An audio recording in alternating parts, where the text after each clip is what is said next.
In our summer series, American Wonders, we are exploring places that make America wonderful, from majestic natural landscapes to spectacular man-made creations. Sequoia National Park in California is home to some of the largest and oldest living things on our planet.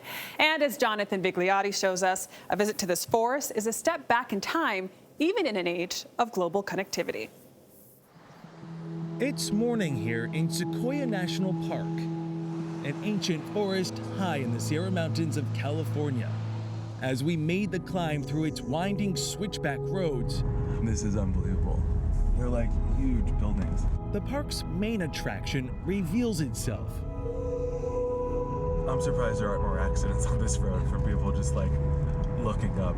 Groves of some of the largest living things on Earth, giant sequoia trees stretching hundreds of feet into the sky. Giant sequoias have been described as being living relics of an ancient forest. And just by looking at them, you almost feel like you're around something that's prehistoric.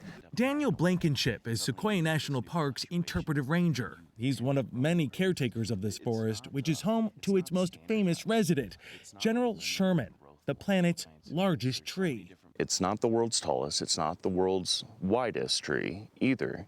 It's the world's largest by volume, 103 feet in circumference at the base, 36.5 feet in diameter. It stands over 275 feet tall. 1, 2, 3. But it's not just Sherman's size that's turning heads. It stands nearly as tall as the Statue of Liberty. General Sherman is estimated to be 2,200 years old, alive during the height of the Roman Empire. And its species is believed to date back to the Triassic period, when dinosaurs first walked the Earth more than 180 million years ago. When settlers first arrived here in the 1800s and found these giants, they tried to tell others about their discovery, but the world didn't believe them. It's what's known as the California hoax. And all of these years later, you can understand why, these towering trees defy gravity. The last few years have been some of Sequoia National Park's busiest, with travelers around the world flooding through its gates for an opportunity to get a glimpse of these prehistoric giants. For now, social media posts will need to wait. Cellular service here is nearly non-existent, but that's about to change. A new cell phone tower, the first of its kind, has been approved for the park. How does that impact that experience? People trying to disconnect and journey into the park, not have to worry about the addiction of the answering cell phone messages or Instagram, yeah. What's the positive? First is safety in the park. Here we are at this elevation in the Sierra Nevada mountains, hours away from the closest hospital. Communication, having multiple groups of visitors being capable of communicating and coordinating with each other. So an ancient forest gets a small modern upgrade. Yeah. An upgrade hundreds of millions of years in the making.